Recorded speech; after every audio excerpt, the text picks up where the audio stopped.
고린도전서 1장 18절부터 마지막 절까지, 이제 오늘 말씀 이 18절서부터 2장 마지막 절까지는 하나님의 지혜에 대한 이야기입니다.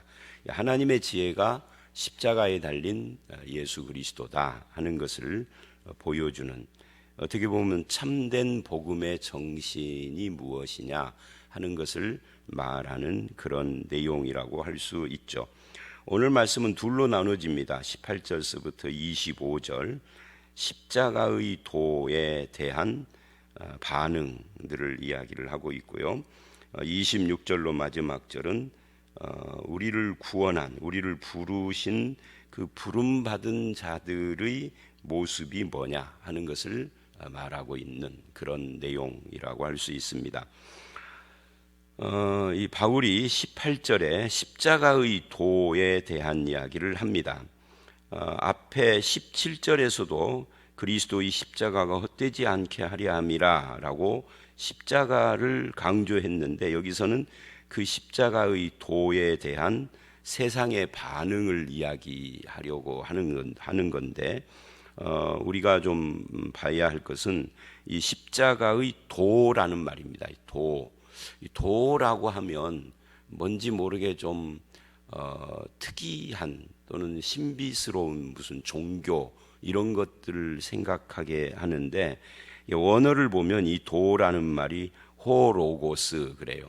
그러니까 말씀이라는 거죠. 요한복음 1장에서 말한 그 말씀이라는 것과 같은 단어입니다. 그러니까 십자가의 말씀인데, 이 로고스가 이 말씀, 이 성경책 이런 걸 가리키기 이전에 어떤 존재를 가리키는 거예요. 그래서 이게 십자가의 도는 해석을 하면 십자가의 그리스도, 이렇게 해석을 할 수도 있죠. 십자가의 예수. 그래서 이 문단 마지막에 24절, 25절은 이제 결론적으로 하나님의 어리석음이 사람보다 지혜롭고 하나님의 약함이 사람보다 강하다 해서 결론적인 이야기를 하는데, 그 전에 24절을 보면 십자가의 도로 18절에서 시작한 이 말씀을 그리스도는 하나님의 능력이고 지혜다로 마무리를 해요. 그러니까 24절의 그리스도는, 이것이 18절의 십자가의 도하고 연결점을 가지고 있는 겁니다. 십자가의 말씀, 십자가의 도, 십자가에 달리신 그리스도, 그분이 하나님의 능력이고 지혜다. 이게 이 첫 번째 문단이 말하고자 하는 것이죠. 그리고 이제 사람들이 그것에 대해서 어떤 반응을 하느냐 하는 것을 쭉 이야기를 하고 있는 거예요. 그 가운데 둘로 나뉘죠. 십자가의 도 앞에서 구원받는 우리와 멸망하는 자들이 서로 상반된 반응을 하고 있다. 구원받는 우리는 십자가의 도가 하나님의 능력이다 라고 그렇게 받아들이죠. 그런데 멸망하는 자들은 십자가의 도가 미련한 것이다 라고 생각을 합니다. 이런 거죠. 미련하다는 말은 하나님이라면서 왜 죽어? 라든지 하나님의 아들이 구원하러 왔는데 실패했네 라는 생각을 한다는 거죠. 그리고 이게 이제 정교화돼서 신학화되면은, 말하자면은 예수 그리스도의 십자가를 마치 정치 투쟁하다가 실패해서 죽은, 그래서 우리도 독재 정권에 대항해서 그런 그리스도를 본받아 희생적으로 투쟁해야 하는 것처럼 말하는. 근데 그렇게 말할 때는 기본적으로 그리스도의 십자가가 실패라는 전제를 깔고 있는 거예요. 희생이라고 하는. 근데 성경은 그 어디서도 예수님의 십자가의 죽음을 실패, 희생 이렇게 말하지 않습니다. 십자가에 죽으신 그것이 능력이고 지혜다. 그렇게 받아들이는 것이 구원받는 사람이다. 근데 멸망하는 자들은 십자가의 죽음을 미련한 거다라고 생각을 한다는 거죠. 그래서 조롱하는 거죠. 또 19절 이하를 보면 기록된 바 내가 지혜 있는 자들의 지혜를 멸하고 총명한 자들의 총명을 폐하리라. 우리가 이런 비슷한 말씀들이 복음서에도 나오는 것을 보죠. 그 복음서에 보면은 지혜로운 자는 예수 그리스도나 하나님의 말씀을 깨닫지 못해요. 왜? 들을 귀, 깨달을 마음, 이거 하나님께서 안 주셨기 때문에. 그러니까 인간이 무엇인가를 깨닫고 듣고 이해하고 받아들이는 것은 인간이 똑똑해서가 아니라 하나님께서 마음을 열어주시고 생각을 열어주셔서 가능한 겁니다. 특히 예수님에 대한 것이나 하나님의 진리에 대한 것은 더욱 그렇죠. 그런데 여기서는 바로 그 지혜 있는 자들, 스스로 지혜롭다는 자들에게는 가리워진 것을 지금 이야기를 하는 겁니다. 그 다음에 20절, 지혜 있는 자가 어디 있느냐. 그러니까 19절을 놓고 또는 18절에 십자가의 도가 하나님의 능력인데도 그걸 미련이라고 보는 사람들이 있는 걸 보니 이 세상에 지혜가 어디 있느냐 하고 반문을 하는 거죠. 하나님 앞에서는 없는 거예요. 아주 지혜롭고 똑똑하다 해도 하나님이 보시기에는 어리석음이죠. 선비가 어디 있느냐. 이 선비라는 말이 조선시대 유교의 선비처럼 느껴지는 표현인데 이게 사실은 선생이라는 뜻이죠. 율법학자, 율법선생 같은 그런 것입니다. 지혜가 어디 있으며 선생이 어디 있으며 변론가가 어디 있느냐. 하나님께서 이 세상의 지혜를 미련하게 하신 것이 아니냐. 그러니까 세상 지혜는 하나님과 비교해서 조족지혈이다, 비교할 수 없다. 그건 하나님 앞에 지혜는 미련한 것에 해당돼. 그러니까 하나님과 비교하면 아무것도 아니다는 거죠. 왜 이런 말을 하는 거죠? 십자가가 하나님의 지혜인데 그걸 미련이라고 보니까 하나님의 지혜를 미련한 것이라고 보는 그들이 지혜롭지 않다, 지혜롭다고 생각을 하나 그거는 가짜다 하는 거예요. 이들은 주로 어떤 사람들이냐면 헬라인들이죠. 헬라인들은 십자가를 미련하게 봐요. 유대인들은 십자가를 거리낀 것으로 봐요. 부정한 것으로. 그런데 구원 얻는 우리는 그것이 능력이고 십자가가 지혜다. 이런 이야기를 지금 하고 있는 거죠. 21절을 보면 하나님의 지혜에 있어서는 이 세상이 자기 지혜로 하나님을 알지 못하므로 하나님께서 전도에 미련한 것으로 이래요. 그러니까 구원받는 우리는 십자가의 도가 하나님의 지혜인데 이 세상은 자기 지혜로 그거를 알지 못하니까 내 지혜의 한계 때문에 모르는 것을 그거를 부정해버리거나 아니면은 미련한 것이다라고 판단해버리는 것 자체가 그게 어리석은 것이다 하는 거예요. 인간의 지혜의 한계로 이해가 안 되면 이해가 안 된다라고 겸손하게 이야기를 해야지 그거를 부정한다는 거죠. 세상이 자기 지혜로 하나님을 알지 못하는, 내가 알지 못하면 하나님이 없는 거예요. 내가 내 눈에 안 보이면은 하나님의 존재를 부정하는 것처럼 십자가도 그렇게 대하는 거죠. 근데 인간은 피조물로서 그 지혜나 보는 것이나 판단에 있어서 항상 한계를 가지고 있는 존재인데 이 한계가 있는 존재임을 인정하지 않는 교만인 거죠. 그것이 안 믿는 사람의 모습이다 하는 거예요. 어떻게, 그러니까 이제 이 18절과 21절은 두 가지를 이야기를 한 겁니다. 십자가의 도가 구원받는 사람에게는 18절 하나님의 능력이고 21절 하나님의 지혜다. 어떻게 그것이 하나님의 능력과 지혜냐? 이게 히브리서 2장 14, 15절. 최근에 제가 설교하면서 이거 이야기를 했었죠. 사망으로서 사망의 권세 잡은 자를 멸하는, 이게 하나님의 지혜였다는 거죠. 그러니까 이 세상이 타락하고 이 잘못된 원인이 죄고 죄의 배후에 이 사탄이 있고 그 사탄과 죄로 말미암아 우리가 죽음의 두려움으로 종되어 있는데 이 문제를 해결하려면 과학으로도 안 되고 교육으로도 안 돼, 철학으로도 안 돼요. 뭐 철학을 가르쳐서 깨닫게 해서 죄의 문제가 해결되고 사탄의 문제가 해결되는 것이 아니에요. 그래서 하나님은 이 문제를 해결하는데 유일한 하나의 사건으로 모든 인간 문제를 다 쓸어 담아서 한꺼번에 일괄 처리할 수 있는 하나님의 지혜의 방법이 하나님의 아들이 인간이 되시고 그 육체로 십자가에서 죽는 방법이에요. 십자가의 죽음으로 그 모든 것을 해결하고 부활하시는 것이 이게 하나님의 능력이고 지혜였다는 거죠.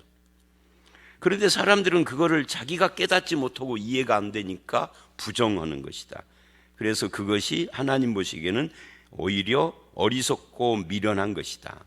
근데 이런 세상의 그 부정하는 것에는 십자가뿐만 아니라 하나님의 존재라든지 하나님의 창조 또는 인간의 죄, 하나님 아들의 성육신, 부활, 동정녀 탄생, 구원, 재림, 천국, 이 모든 것들이 다 들어 있어서 내가 이해 안 되면 부정하는 그런 어리석음이 세상의 모습이다라고 지금 지적한 거예요.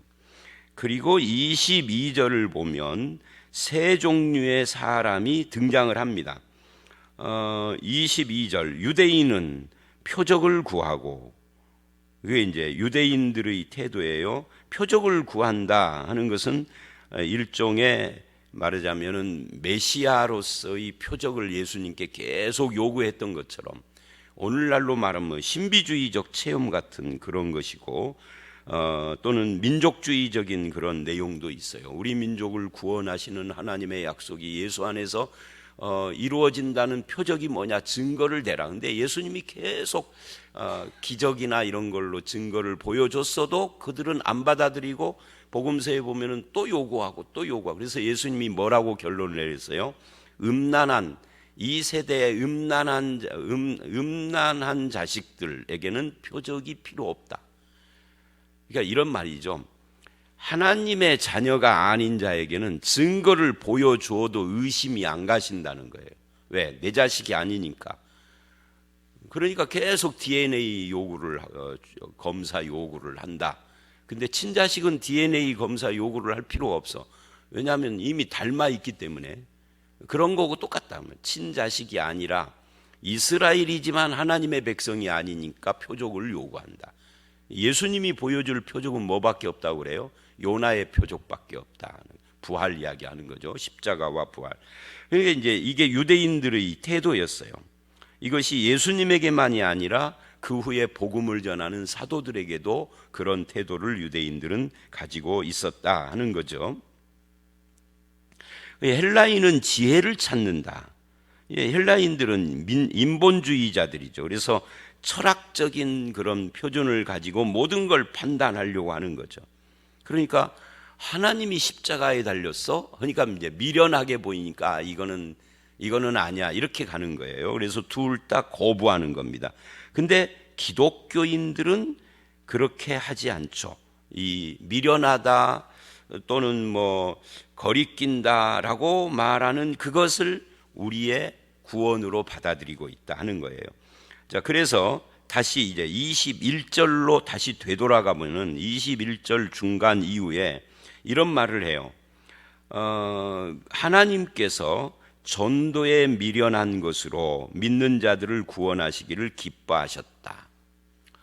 여기서 전도에 미련한 것이라는 말, 이게 이제 우리가 잘 생각을 해야 하는데, 이것은 일단 뭐가 아니냐면 전도의 방법이 미련한 것을 말하는 건 아닙니다.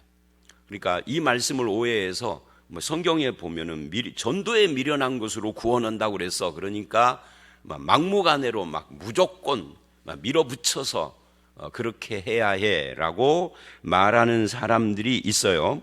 근데 여기서 말하는 전도에 미련한 것이라는 것은 전도 방법의 미련함을 말하는 것이 아니라 이 문맥이 우리가 전도할 때 전하는 복음의 내용이 세상 사람들의 듣기에는 미련한 것이다, 그런 말이에요. 근데 하나님이 죽고 하나님의 아들이 죽었다니까 미련한 거예요, 헬라인들이 보기에. 근데 그 미련한 것으로 하나님은 사람들을, 영혼을 구원한다 그러는 거예요. 그게 하나님의 지혜고 그게 하나님의 능력이다. 그런데 헬라인들은 미련하다라고 생각해서 거부하고, 유대인들은 거리끼다고 거부하고 그러는데, 그 중에 거부하는 중에서도 하나님은 그 하나님의 아들이 죽었다는 이 미련한 내용을 가지고 사람들을 구원하는 거예요. 그 하나님의 택한 자들만 그게 구원받을 수밖에 없는 것이, 그래서 그러는 것이죠. 바로 그 이야기입니다. 방법의 미련함을 말하는 게 아니에요. 다시 23절, 우리는 십자가에 못 박힌 그리스도를 전하니, 이 십자가에 못 박힌 그리스도가 세상 보기에 미련한 거예요. 전도의 미련함이죠. 유대인에게는 그것이 거리끼는 것이요, 표적을 구하는 유대인들에게는 하나님 메시아가 죽다니, 그게 이제 유대인들은 거리끼는 것입니다. 특히 나무에 달려서 죽은 자는 부정한 자, 저주받은 자라고 하는 신명기의 말씀, 신명기 21장에 나오는 말씀이죠. 그것 때문에 예수님을 거부하는 겁니다. 성경에 보면은 나무에 달린 자는 저주받은 자라고 그래서, 이게 갈라디아서에서도 바울이 이걸 설명을 하잖아요. 그 저주가 누구의 저주냐? 예수님 당신 자신이 저주받은 게 아니라 우리들이 받아야 될 죄의 저주를 대신 짊어진 것이다. 그러니까 그렇게 놓고 보면 이게 하나님의 지혜고 하나님의 능력인데, 그거를 못 받아들이고 거리낌으로 받은 거예요. 그래서 거부한 거죠. 그리고 이방인, 즉 헬라인에게는 미련한 것이다. 저들은 철학적 지혜를 찾으니까 이게 말이 안 된다, 그렇게 나간 거예요. 그러나 오직 부르심을 받은 자들에게는 그것이 하나님의 능력이고 하나님의 지혜다. 십자가에 달린 그리스도가. 그래서 어차피 이 복음이라는 것은 하나님이 그 마음을 열어서 깨닫게 하고 받아들이게 하는 사람들이 받아들이고 구원받는 것이에요. 세상은 그거를 언제든지, 그 2000년 전에만 그런 것이 아니라 요즘도 그렇고 앞으로도 영원토록 예수 그리스도, 이 십자가의 예수 그리스도를, 와, 십자가의 그리스도야말로 진짜 이거야말로 능력이고 지혜다, 이렇게 오고 스스로 깨닫고 오는 사람은 없어요. 다 그것에 대해서 거부하거나 미련한 방법으로 생각을 하게 되어져 있죠. 그런 면에서 조금 적용적인 이야기를 해보면, 이제 보면은 우리 기독교인들이 뭐에 관심이 많으냐면, 세상이 교회나 예수님에 대해서 어떻게 생각하느냐에 관심이 많아요. 교회를 좋게 생각하는 사람들의 퍼센트가 얼마나 되는가, 이것에 굉장히 관심이 많아요. 근데 이렇게 한번 역으로 생각을 해봐야 돼요. 2000년 전 예수님 시대부터 지금까지 세상이 기독교나 교회나 예수님에 대해서 호감을 가지고 있었던 시대가 있었는가? 단 한 번도 없었어요. 한 번도 없었어요. 근데 그 중에서 하나님이 믿는 자를 찾으시고 구원하시고 택한 자를 그렇게 하시는 거예요. 세상은 이 계시록에 보면은 예수님의 재림이 있는 현장에서도 예수를 거부해. 그러니까 하나님의 심판이 떨어지는 현장에서도요, 회개하는 것이 아니라, 그 계시록에 그런 장면이 여러 번 나옵니다. 심판을 받으면 회개하는 것이 아니라 오히려 산에 바위가 내 위에 떨어져서 가려달라는 식으로 하고요, 오히려 하나님을 욕하고 그래요. 그게 인간이야. 한 번도 세상은 하나님이나 예수님이나 또 하나님의 백성들에서 대해서 호의적으로 반응을 한 적은 없어요. 하나님의 은혜가 저들을 구원하신 거죠. 구원받은 뒤에 보니까, 아, 내가 과거에 잘못했구나, 이렇게 하는 것이지, 그걸 스스로 깨달은 자는 없어요. 그렇게 생각하는 자는 혹시 있을지 모르지만 그건 착각인 거죠. 자, 그래서 다시 여기에 보면은 세상은 2000년 전부터 십자가의 그리스도를 미련하고 어리석고 거리끼는 것이라고 생각을 했다.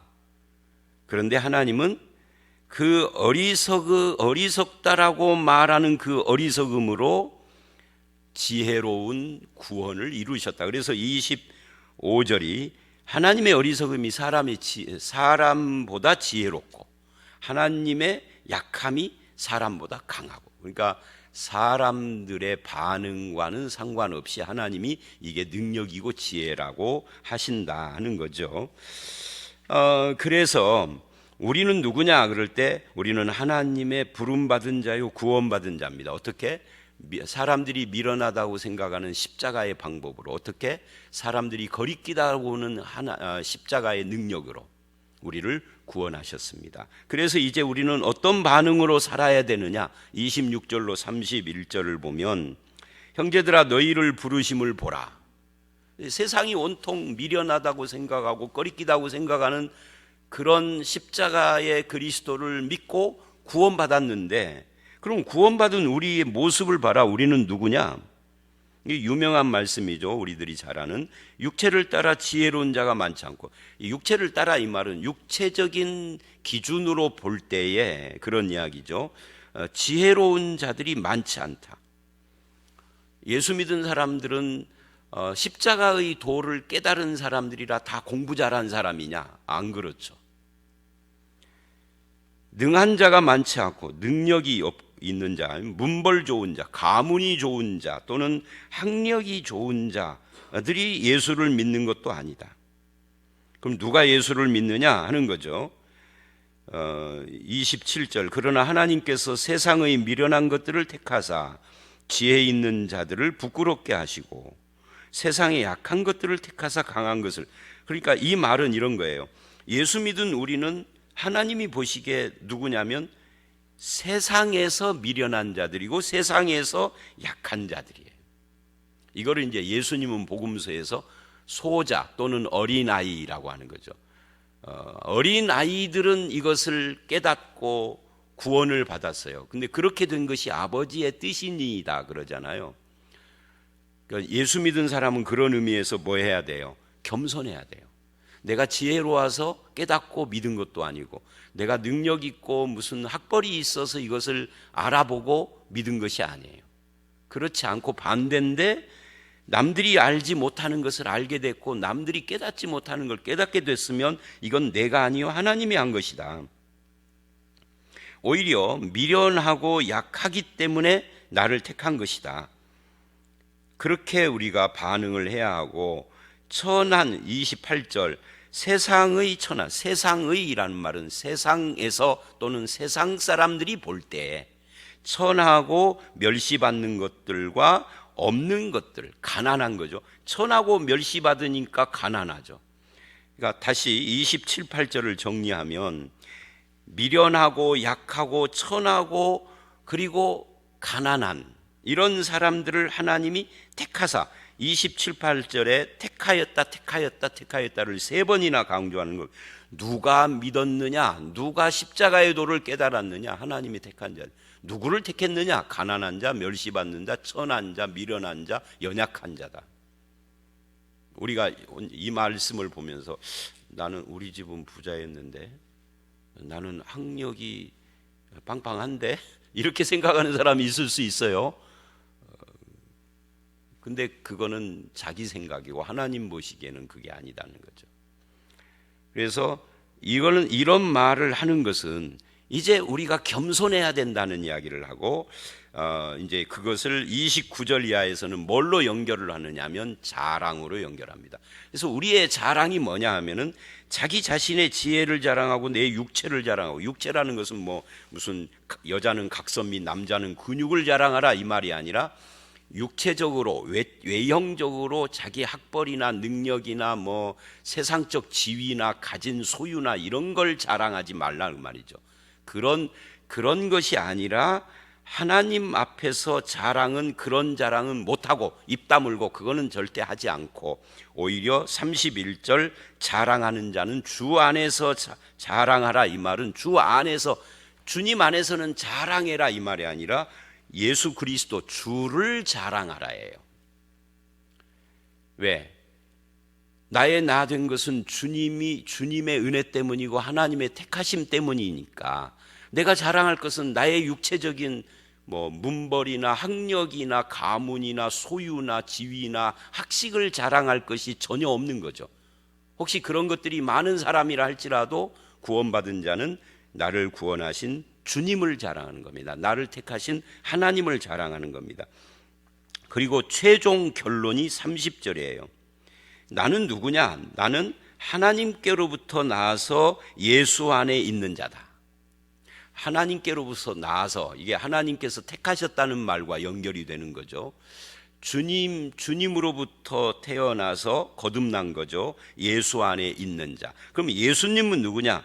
하나님으로부터 나와서, 예수님도 나오고 똑같이 우리에게 지혜, 의로움, 거룩함, 구원이 되셨다.